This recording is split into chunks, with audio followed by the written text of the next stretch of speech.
오늘은 헛된 세계 속에서 행동하시는 하나님이라는 제목으로 전도서를 가지고 좀 하나님의 말씀을 나누고자 합니다. 요즘 살아가는 것이 참 녹록하지 않아서 그런지 어떻게 살아야 할까 하는 이런 고민을 하는 그리스도인들이 참 많은 것 같습니다. 누군가 어떻게 살 것인가 하는 질문은 어떻게 죽을 것인가 하는 생각을 하지 않고는 대답할 수 없는 것이라고 그렇게 말했습니다. 깊은 공감이 가는 말입니다. 성경시대의 이스라엘 사람들에게 왜 사느냐라는 질문을 한다면 대답은 매우 분명했습니다. 토라에 쓰여 있다. 토라는 당시 하나님의 말씀 구약 성서 가운데서도 성경의 첫 5권인 모세 오경을 말했습니다. 유대인들에게 토라는 무엇인가? 하나님의 뜻이, 인생을 향한 하나님의 뜻이 담긴 말씀이었기 때문에 달리 다른 답을 찾을 필요가 없었을 것입니다. 그런데 왜 사느냐 하고는 다르게 어떻게 사느냐 하는 이 질문을 하는 것에 대해서는 토라보다는 오늘 읽은 전도서나 잠언, 욥기 그리고 지혜 시편들과 같은 지혜 문학에서 어떻게 살 것인가에 대한 대답을 찾았습니다. 예를 들면 잠언에서 보면 이런 말씀이 있지요. 게으른 자여 개미에게서 가서 그가 하는 것을 보고 지혜를 얻어라. 이것은 아마 도덕적 교훈이라고 할 수 있겠고, 또 불의한 재물은 무익하여도 공의는 죽음에서 건지느니라 라는 이러한 세계관에 관한 교훈이 당시에 어떻게 살 것인가를 추구하는 또 묻는 모든 하나님의 백성들에게 뭐랄까요, 이렇게 계시적인 말씀이라기보다는 우리 선조들과 또 하나님의 말씀으로 살아가는 성도들이 함께 대대로 물려줘서 인류에게 큰 유산으로 지혜 문학으로 내려오고 있는 것입니다. 그래서 이런 지혜의 말씀은 율법의 교훈이나 예언의 말씀과는 좀 다르지요. 지혜의 말씀은 인간이 어떻게 이 변화무쌍한 세계에서 적응할 것인가, 그 대답을 주었습니다. 그래서 지혜라는 것, wisdom이라고 하는 말은 요즘 말하는 지식, 그러니까 knowledge하고는 좀 다릅니다. 지혜는 정보나 지식 자체가 아니라 차라리 그것을 다루는 원리라고 하겠습니다. 그런 의미에서 우리가 know-how라고 하는 것이 좀 더 지혜라고 하는 말과 가깝다고 하겠습니다. 비록 시대나 환경이 바뀌었지만 성경의 지혜는 여전히 오늘 우리에게도 우리의 삶의 현장에서 소중한 노하우를 제시한다고 믿습니다. 오늘 저는 그런 성경의 지혜 말씀 가운데서 이 전도서의 지혜를 통해서 어떻게 보면 참 굉장히 유사한 세계를 살고 있다라고 생각합니다. 성경과 그 고대 근동 또 배경의 문화를 연구하는 저로서는 놀랍도록 한반도에 살아가는 오늘날 국가 자본주의가 지배하는 이 시대와 이 당시의 헬레니즘 시대가 매우 유사한 것들을 봅니다. 깜짝깜짝 놀랍니다. 그래서 우리 그리스도인들이 오늘을 살아가는 실제적인 삶의 태도와 방법들을 전도서를 통해서 함께 나누어 보고자 합니다. 전도서 하면 우리는 금방 헛되고 헛되니 모든 것이 헛되도다 라는 솔로몬의 푸념과 인생 무상을 쉽게 떠올립니다. 그러나 전도서는 이스라엘의 왕 솔로몬의 지혜와 생각이 씨알이 되고 있지만은 전도자라는 지혜학자가 솔로몬의 어록들을 적용하여 발전시켰다고 학자들을 얘기합니다. 그래서 성경은 그 숨은 저자를 12장 9절부터 10절에 이렇게 말하고 있습니다. 전도자는 지혜자이어서 여전히 백성에게 지식을 가르쳤고 또 깊이 생각하고 연구하여 잠언을 많이 지었으며 전도자는 힘써 아름다운 말들을 구하였나니 진리의 말씀들을 정직하게 기록하였느니라. 이렇게 말하고 있습니다. 이 전도자는 설교자라고도 하는데 기원전 300년경, 그러니까 서양 고대사에서 헬레니즘 시대에 팔레스타인에서 활동한 이스라엘의 지혜학자였습니다. 그래서 전도서 곳곳에는 헬레니즘 시대의 급격한 세계화와 물질 문명을 살아가는 이스라엘의 한 지식인의 고민이 깊게 배어 있다고 학자들은 생각합니다.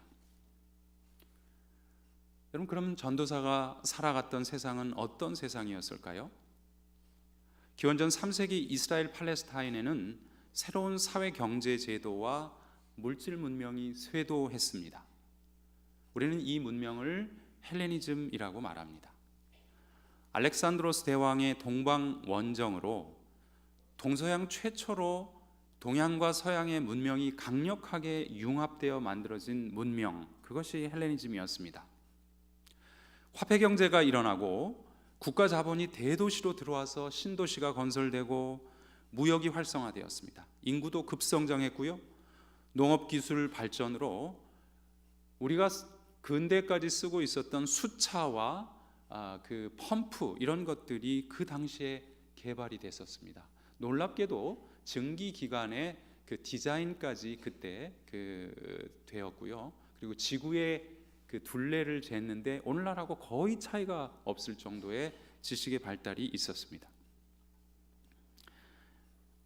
무엇보다도 화폐 경제가 일어나고 국가 자본이 이렇게 대도시로 밀려 들어와서 이 신도시 건설과 무역이 활성되는데 인구가 급증되고요. 또 그다음에 그 경제력이 엄청나게 이제 발전했습니다. 특히 대량 생산 농업이 가능하자 무엇보다도 이 국제 무역을 통해서 지중해 해안 도시들 두로와 시돈 이런 도시들이 바로 번성했던 해안지대의 옛 페니키아의 도시였는데 이 도시들을 중심으로 세워진 은행이 각 지점을 통해서 아테네와 그리고 터키에 있는 에페소스라는 이런 고대 도시들에서 무역이 워낙 활발해서 각 은행의 지점을 통해서 환율에 따른 화폐 결제 시스템이 사용되었습니다. 놀랍죠? 예수님께서 돈을 바꿀 때 이 돈 바꾸는 환전상들을 막 뒤집어 엎었죠. 성전에서. 그것은 예루살렘이 바로 두로와 시돈과 같은 이 팔레스타인 해안의 배후 도시로서 마치 인천의 배후 도시 서울인 것처럼 그렇게 굉장히 국제화된 도시였다는 것을 말합니다. 그러니까 돈 바꾸는 체인지 머니 하는 그 환전이 있었습니다. 환율이 작동되고 있었습니다.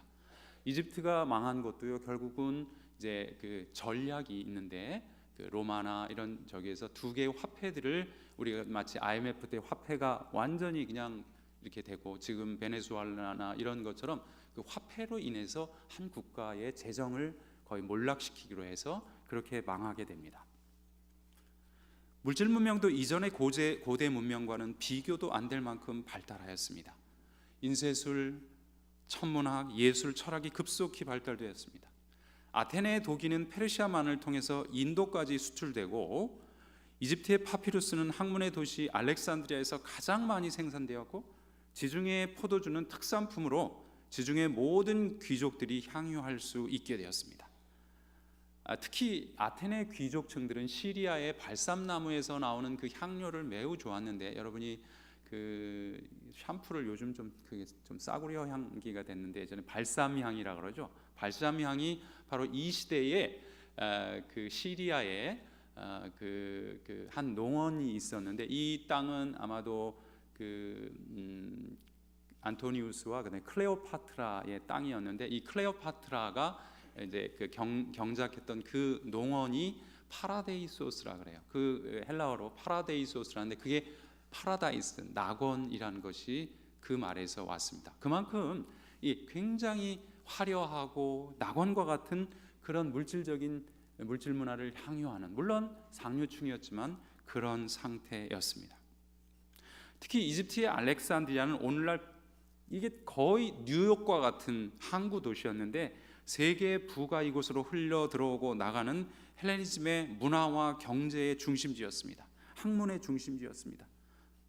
그래서 기원전 3세기 초에 그리스 시인 헤론다스는 그의 한 무언극에서 이 당시에 소위 이집티안 드림이라고 이런 게 있었는데 무슨 소리냐면 우리가 아메리칸 드림이 있었습니다. 마치 17세기 프랑스 혁명 이후에 이제 그 프랑스의 유럽에 있는 지식인들은 와, 저 청교도들이 가가지고 너무 잘 사는 거예요. 그래서 이제 아메리칸 드림이 있었듯이 이 당시에 그리스와 또 그리고 이제 좀 더 앞섰던 그 서구 문명들은 새로운 이 동방의 국가들 거기서 아주 뭐 잘 살 수 있고 낙원을 건설할 수 있고 땅과 그리고 생산력이 엄청나게 많이 발달했기 때문에 이집트한 드림이 있었는데 그 드림을 이렇게 헤론다스는 표현하고 있습니다. 존재하는 것과 존재하게 될 모든 것이 이집트에는 있다. 부, 스타디움, 권력, 좋은 날씨, 명예, 연극, 철학자들, 금, 젊은이, 여신들의 성전, 왕, 의로운 것, 신전, 포도주, 당신이 언제나 원하는 모든 좋은 것, 그리고 여자.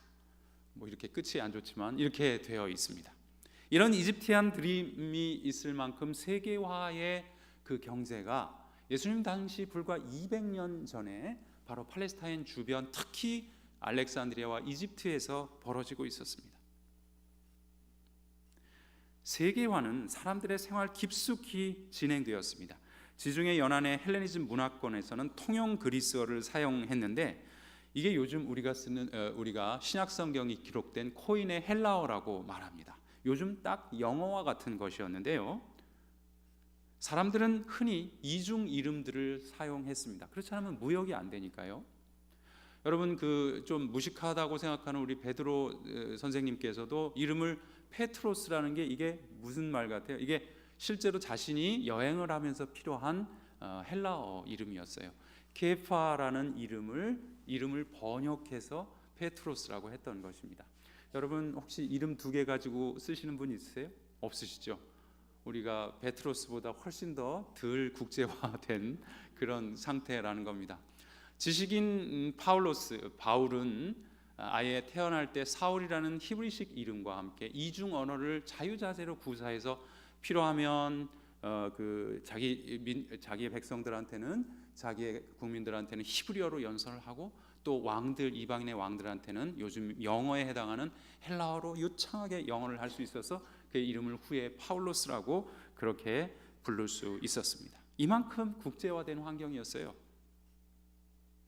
또 예루살렘에서는 그리스어를 배우는 이스라엘의 유대인 귀족 자제들을 위한 학교가 있었는데 요즘으로 말하면 저기 송도에 있는 하버드 분교 같은 겁니다.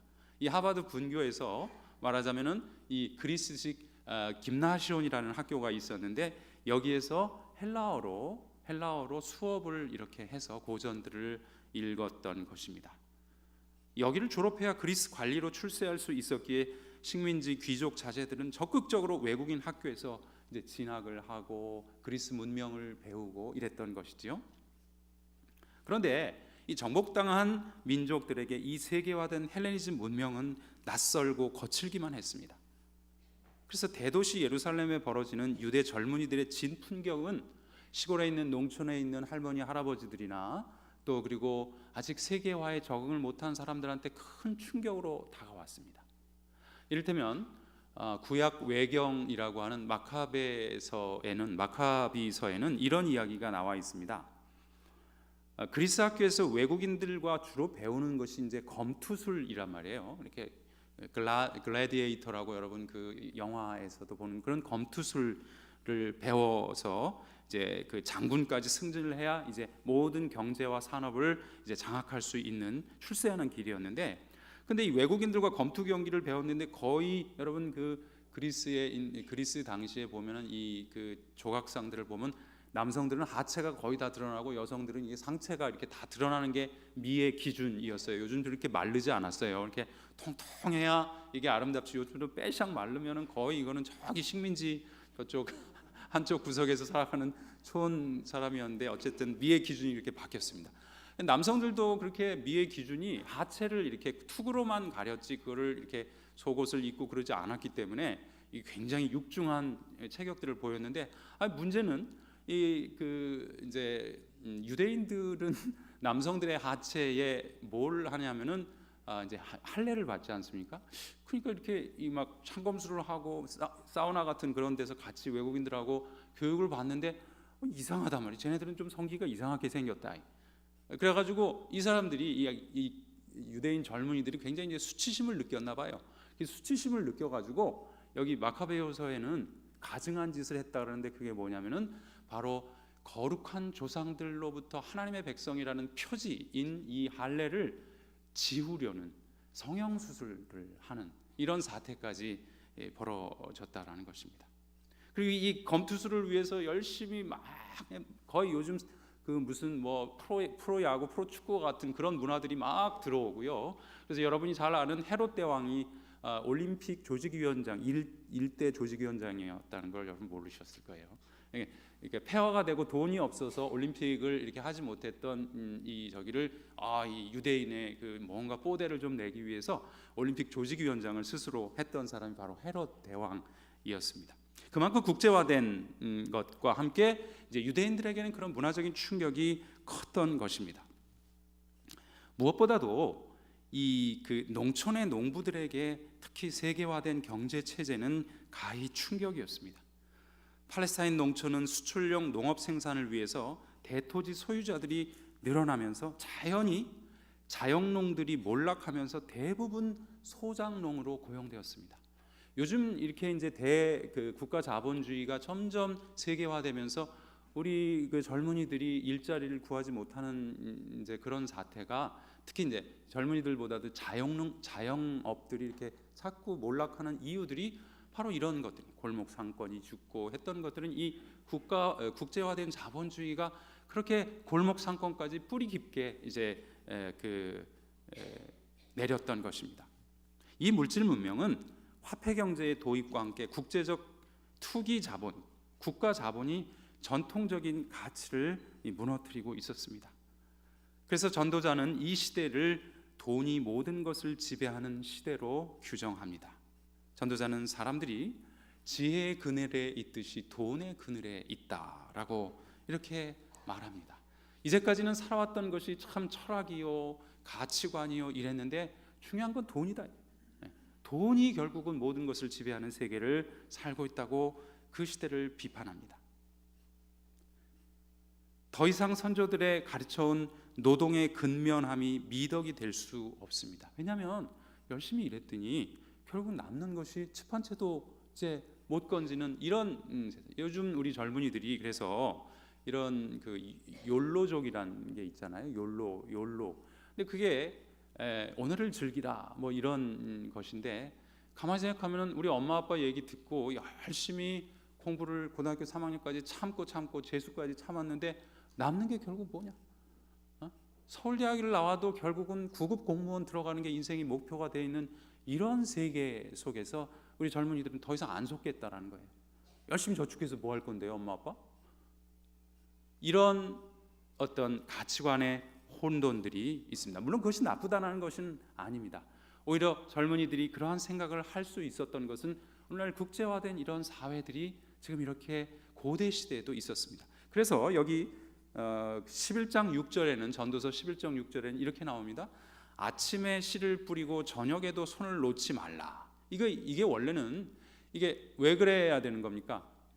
씨 뿌리는 자는 반드시 거두리라라는 이런 가치관이 우리를 든든하게 세웠는데 정작 그 다음 말씀을 읽어보면 이건 심은 대로 거두기 때문이 아니라 이것이 잘 될는지 저것이 잘 될는지 혹은 둘이 다 잘 될는지 알지 못하기 때문에 아침에도 씨를 뿌리고 저녁에도 손을 놓지 말라는 거예요.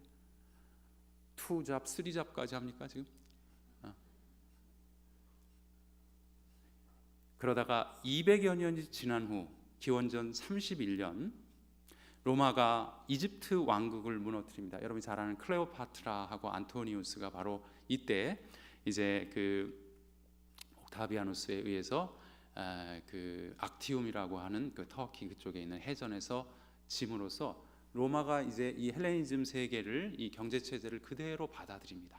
그래서 보통 서양 고대사 학자들은 로마는 지배했다 그러나 지배당했다 이런 말을 해요. 왜 그러냐면 헬레니즘의 모든 이 경제 체제를 그대로 로마가 가지고 옵니다. 그런데 로마가 지배하는 팔레스타인을 전체를 지중해를 지배하는 기원전 31년부터 이 헬레니즘의 경제 체제의 생산력이 급격히 떨어짐으로써 사람들과 대중들은 굉장히 빈곤에 노출됩니다.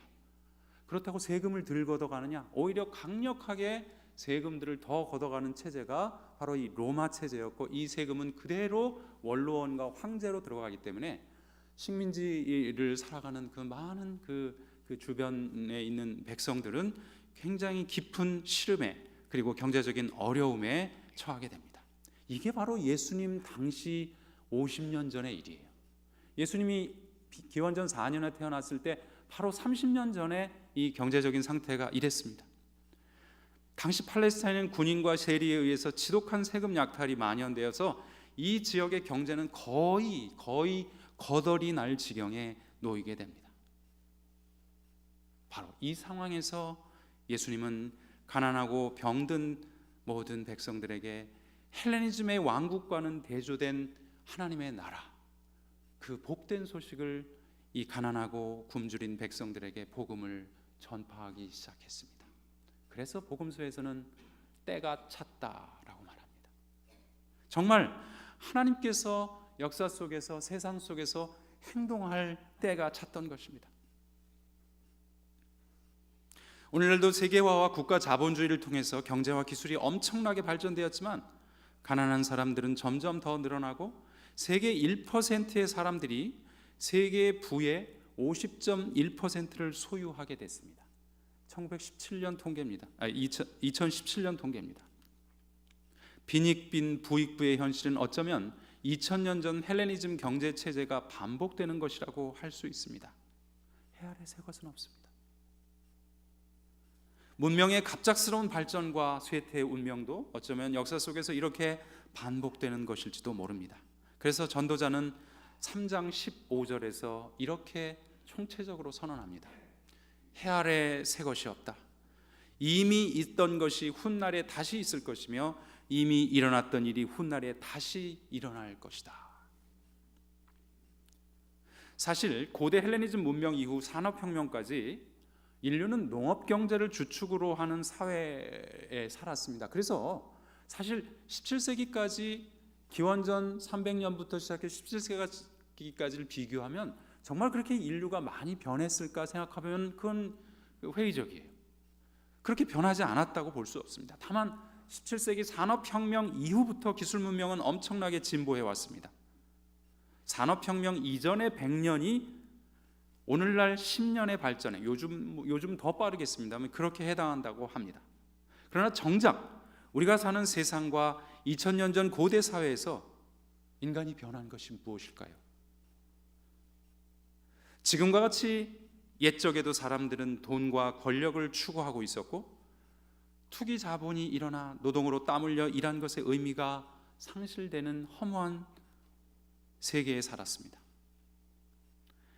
여전히 남성들은 매력적인 여성들을 좋아하고 여성들은 그것에 부응하여 성형과 몸매를 가꾸어 매력을 부각시키는 데 신경을 씁니다. 그런가 하면 비록 인권이 신장하기는 했으나 빈부격차는 여전하고 이토록 지식이 발달해도 사람이 자기 운명을 알지 못하는 것은 짐승과 다를 바가 없다는 것입니다. 언제 죽을지 사람들은 코앞의 일도 알지 못하는 것입니다. 전도서가 그렇게 진단합니다. 형태는만 다르지 정치가의 지배는 여전하고 여전히 기만적이고 그것에 아부하는 사람들 역시 여전하게 우리 곁에 있습니다. 더 나아가 전도자는 이 변하지 않는 세상과 인간은 이 조직과 자신들의 사회를 스스로 조절하기에는 역부족일 뿐만 아니라 거의 불가능하다. 왜? 지금 우리가 가고 있는 이 사회와 이 문명이 도대체 어디로 가고 있는지 알지도 못하지만 어느 때 이 멸망이 시작되고 끝날지 알지도 못하지만 알아도 스스로 그것을 조절할 모든 가능성을 포기하고 산다라는 것입니다. 그러므로 모든 것이 헛되다라고 선언하게 된 그 배경, 이렇게 전도자는 세계를 향해서 철저한 회의주의자가 됩니다. 자, 그럼 전도서에서 남은 것은 무엇입니까? 희망의 신학을 말하는 에른스트 브로흐는 전도자를 극단적인 회의주의 철학자 쇼펜하우어에 비교했습니다. 쇼펜하우어, 그가 없이는 희망을 생각할 수 없다.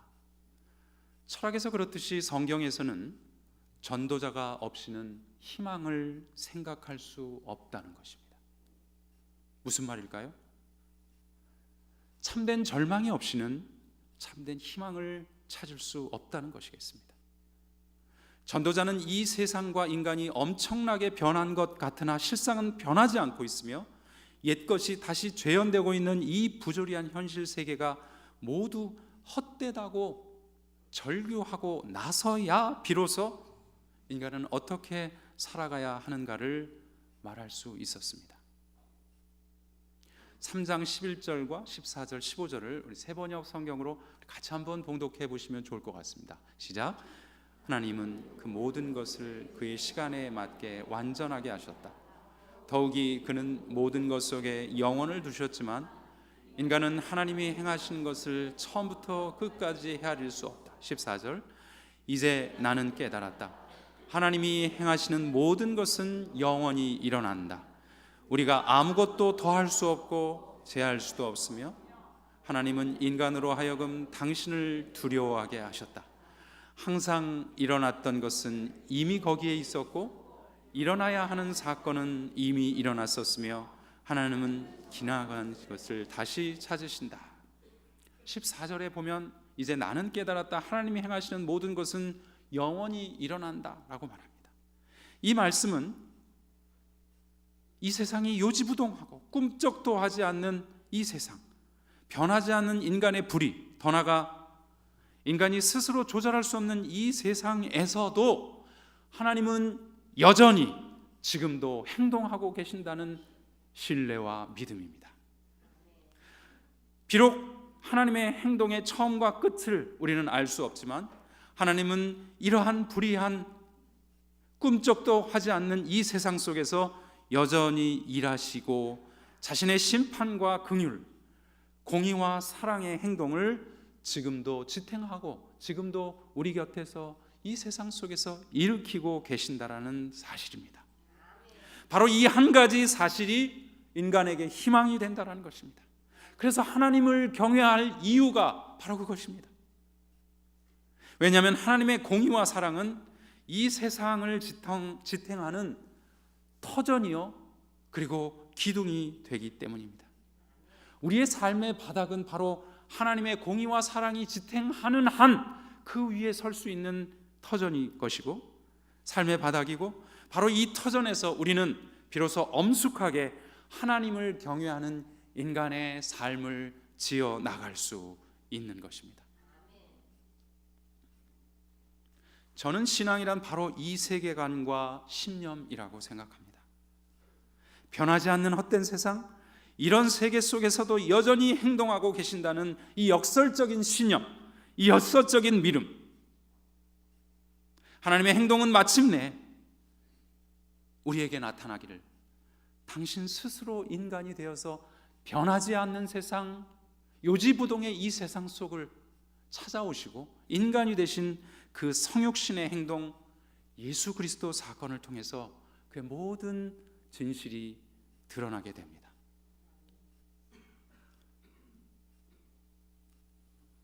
그렇게 인간과 세상을 변화시키러 구원하러 오신 예수 그리스도, 우리는 그분만이 참으로 세상과 우리의 삶의 터전인 줄 믿습니다. 노자는 이렇게 말했습니다. 익생왈상이다. 모두가 살 생각만 하니 참으로 재앙이다. 여러분 참으로 그렇지 않습니까? 모든 사람이 살 궁리만 하니 재앙 아닙니까? 여러분 참된 절망을 해보신 적이 있습니까? 참된 절망만이 참된 희망을 낳을 수 있습니다. 정말 모든 것이 헛되다는 깊은 절망이 없다면 우리의 신앙은 그저 우리의 의, 우리의 철학에 서 있을 따름일지 모릅니다. 우리는 우리 자신에 대하여 먼저 깊이 절망할 수 있어야 한다고 생각합니다. 여러분은 얼마나 울어보셨습니까? 요즘 여러분은 일주일에 한 번씩 정말 진실과 또 그리고 사랑하는 사람들을 위해서 울어본 적이 있습니까? 하나님의 눈물 앞에서도 미동도 하지 않는 내 자신의 가슴과 그리고 내 인격에 대해서 절망해 본 적이 언제입니까?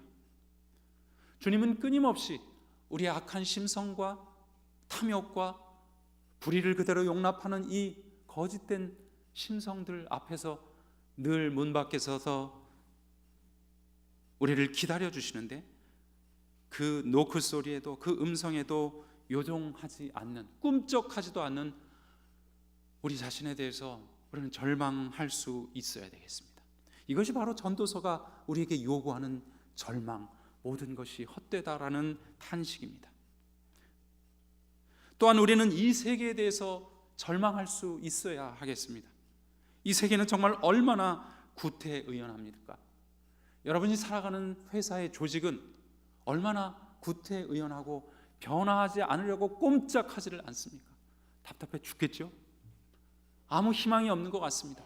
가만히 보면 한 사람 한 사람을 보면 정말 참 진실된 것 같고 나름대로 능력을 가지고 열심히 잘 할 수 있을 것 같은데, 이놈의 조직 속에만 들어가면 이게 거의 비도덕적인 사회 앞에서 도덕적인 인간이 꼼짝 못하는 도덕적 인간과 비도덕적인 사회의 이 딜레마 속에서 우리는 얼마나 절망하며 회사 생활을 하고 있고 직장 생활을 하고 있고 이 세계를 살아가고 있습니까? 절망합시다.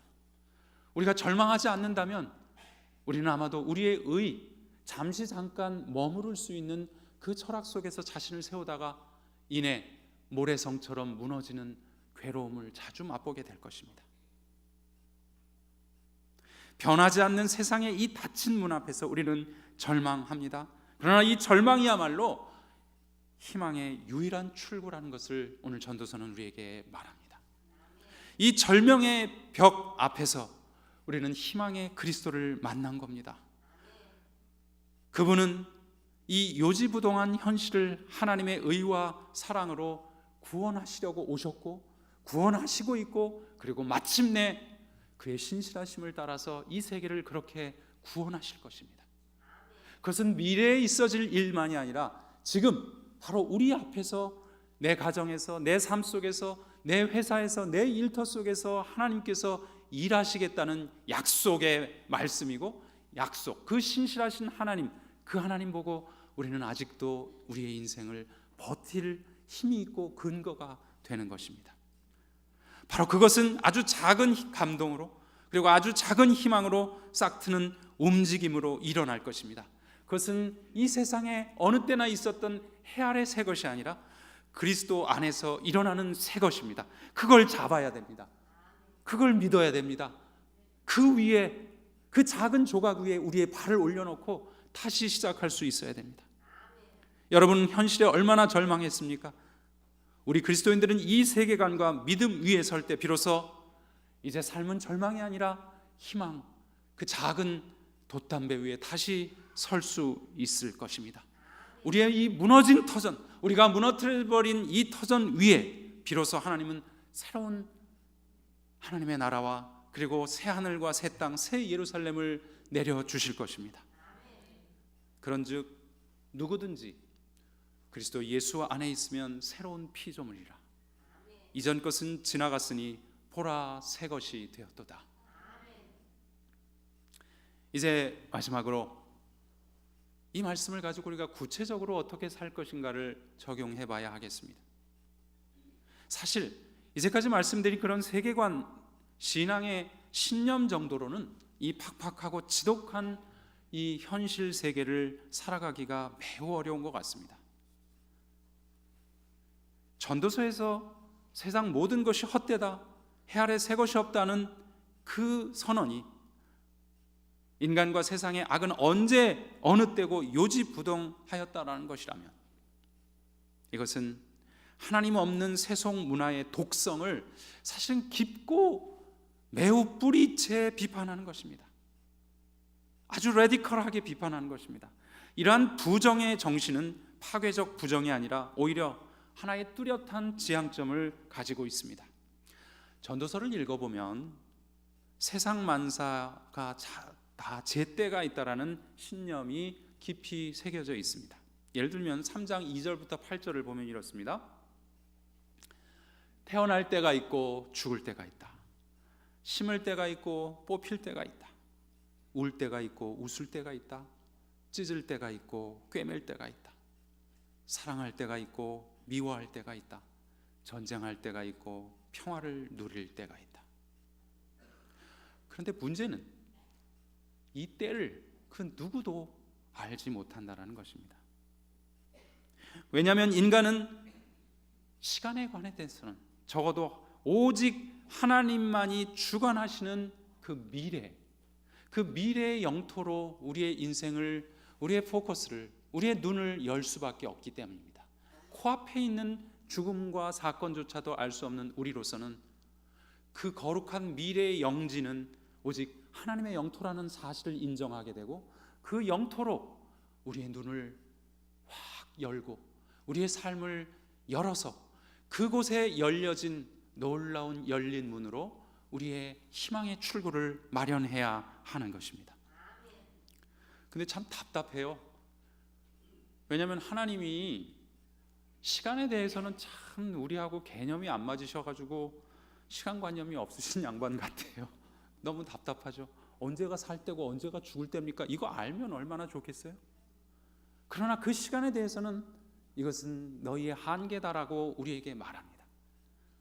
그럼으로써 우리는 하나님을 경외하는 그 미래로 우리를 부르시는 하나님의 그 놀라운 영지로, 민들레의 영토같이 우리를 새롭게 하시는 그 생명력이 있는 곳으로 하나님께서 우리를 부르십니다. 그 미래로 우리는 발을 내딛어야 하는 것입니다. 여기에만 서 있지 말고, 절망스러운 이곳에 한탄만 하지 말고 하나님 부르시는 그 미래의 영지로 우리의 발을 옮겨 놓으셔야 됩니다. 그래서 하나님께서 행하시는 모든 것은 영원히 있을 것이다 라고 말합니다. 이로써 우리가 삶에서 경험하는 이 태어날 때가 있고 죽을 때가 있고 사랑할 때가 있고 미워할 때가 있는 이 양극단의 부조화는 바로 이 두 출구를 만나게 되는데, 하나는 삶의 두 극단을 모두 받아들이는 그런 길입니다. 죽음도 삶도 미움도 사랑도 하나님이 인간에게 허락하신 우리 인생의 양극단의 한쪽일 뿐이라는 그러한 삶의 스타일입니다. 또 다른 문은 매우 낙관적이고 현실주의적인 삶의 태도인데요, 삶이란 전적으로 우리에게 맡겨진 하나님의 선물이라는 것입니다. 가슴이 찢어질 것 같은 아픔과 무의미하여 모든 것이 허물어져 도대체 어떻게 살아야 하는 것인가 라고 절규해야 될 때, 전도서가 가르치는 삶의 지혜는 무엇입니까? 피할 수 없다면 그것을 즐기는 방향으로 살라는 것입니다. 까르페 디엠이라 그러죠. 왜냐하면 지금 겪고 있는 이 고통 저편에서 또 다른 극단의 세계가 우리에게 돌입하고 있다는 것입니다. 내 삶의 왼쪽에서 그렇게 나를 고통스럽게 했던 것이 또 다른 오른쪽에서 놀라운 그 반대편이 지금 이 역사 속에서 내 생으로, 내 삶으로 하나님이 돌입하고 행동하시고 있다는 것입니다. 이렇게 인생이란 마치 파도 타기와 같지만 그것을 고통스럽게만 겪어 나갈 것이 아니라 익혀서 즐길 수도 있다는 태도입니다. 예수님은 그러한 삶의 태도를 보이셨어요. 복음적 라이프 스타일이라고 생각합니다.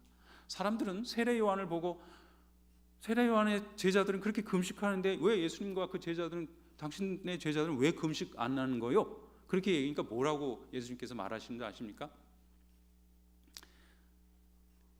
거기는 초상집이고 여기는 결혼식 잔치집이다. 잔치집에 와가지고 울며 통곡할 수 있느냐? 그러나 때가 오리니 그때는 인자를 빼앗길 날이 올 때니 그때는 울며 통곡하리라.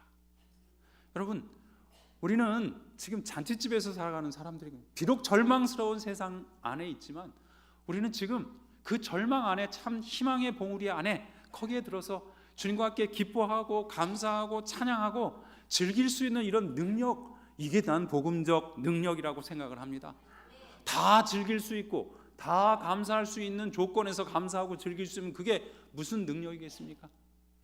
이 말이 안 되는, 희망을 들 수 없는 이곳에서 하나님께서 주신 그 미래의 영토에 발을 디뎌 놓고자 강한 열망을 가지고 강한 신념을 가지고 즐기고 나아갈 수 있는 것, 나는 이것이 우리 자녀들이 그리스도인의 세계관 가운데서 받을 수 있는 삶의 철학이라고 생각합니다. 인생이라는 파고에는 최고점과 최저점이 모두 있다는 것, 그리고 그 양극단에서 사는 법을 배울 때만 바로 가능한 것입니다. 그것은 바울이 말한 이런 삶의 노하우가 아닐까요? 나는 어떤 처지에서도 자족하는 법을 배웠습니다. 나는 비천하게 살 줄도 알고요, 풍족하게 살 줄도 압니다. 배부르거나 굶주리거나 풍족하거나 궁핍하거나 그 어떤 경우에도 나는 적응할 수 있는 일체의 비결을 배웠습니다. 그게 뭔지 아십니까? 내게 능력 주시는 분 안에서 나는 모든 것을 할 수 있습니다. 이것이 그리스도인의 삶의 스타일이라고 생각합니다. 이것이 이스라엘의 지혜가 오늘 돈이 지배하고 자본주의에 쩔어 있는 이 세계 속에서 어떻게 살아야 할 것인가를 묻는 우리 그리스도인들에게 주는 동일한 대답이라고 생각합니다. 우리는 어떻게 이 삶을 터득하게 됩니까? 그것은 도대체 어떤 삶입니까? 여러분, 삶은 은총이 아닐 수 없습니다. 그러기에 내가 찾은 이 놀라운 세계와 삶을 우리는 그리스도 안에서 빼앗길 수 없습니다. 비록 돈이 모든 것을 지배하는 세계에 살아도, 정의와 공평이 다 무너진 것 같은 이 세계에 살아도, 땀 흘린 대가가 헛수고로 돌아와도 예수 안에서 받은 이 생명, 이 삶을 빼앗길 수가 없는 겁니다. 믿습니까 여러분? 이게 그리스도입니다. 왜냐하면 그리스도 안에서의 생명, 이 삶은 하나님이 주신 최고의 선물이기 때문입니다. 여러분, 돈이 너무 없으셔서 고통스럽기도 합니다. 집은 반쪽은 은행 거고 여기까지만, 먹을 것이 없는 것도 사실입니다. 근데 제가 CBMC의 이제 지도 목사로서 어떤 사장님하고 이렇게 성경 공부를 하면서 참 감동스러운 얘기를 들었어요. 기독 실업인의 목사님, 그분이 이제 이 북한 학교를 짓는데 2천만 원을 털컥 내놓으면서 그런 얘기를 하더라고요. 이거 어디서 나온 거냐 그랬더니 뭐 사연을 얘기하면서, 목사님 이게 갑자기 들어왔는데요, 이걸 내가 주는 이유가 있어요. 그러면서 그런 얘기를 하더라고요. 사업하는 사람들한테 돈은 내가 쓸 때만 돈입니다. 이거 명언 아닙니까? 내가 굉장히 가슴에 참 담고 있어요. 아, 그렇구나. 나처럼 뭐 사업하는 사람은 아니지만 사업하는 사람들에게는 정말 돈이 많고 적고 이게 다 내게 많아도 내게 아니고 적게 내게 아니고 쓸 때 그것만 내 거라는 거예요. 여러분, 선한 일을 위해서, 하나님의 일을 위해서, 가난한 자들을 위해서 정말 자신의 물질을 내어놓는 거 너무 아름다운 일 아닙니까? 돈 많이 버세요. 능력 있으신 분들 돈 많이 버세요. 돈이 없으신 분들은 어떻게 살아야 됩니까? 돈이 없다고 너무 그렇게 하는 것보다, 요즘 다들 좋잖아요. 그러니까 부부들하고 그냥 부부끼리 토요일만 되면 열심히 좀 걸으시고, 어제도 제가 아내하고 이렇게 늘 이제 산에를 자주 가는데, 갔다 오면 토요일이 되면 그 집 앞에 장터 가서 이렇게 포장마차가 장터 있으면 거기 갔더니 떡볶이하고 오뎅하고 얼마나 싸고 맛있는지 몰라요. 옛날 고등학교 때 추억도 이렇게 하면서 생각하면서, 사실 삶은 우리가 이렇게 작은 돈으로 풍요롭게 사는 거, 이거 굉장한 능력이거든요. 이걸 우리 부모들, 크리스찬들이 보여줘야 된다고 생각해요. 우리 자녀들한테 돈이 다가 아니다 그런 얘기를 맨날 하지 말고, 그렇게 살아야, 진짜 우리가 살아야, 이야 좀 부럽다, 우리 엄마 아빠처럼 그렇게 살았으면 좋겠다.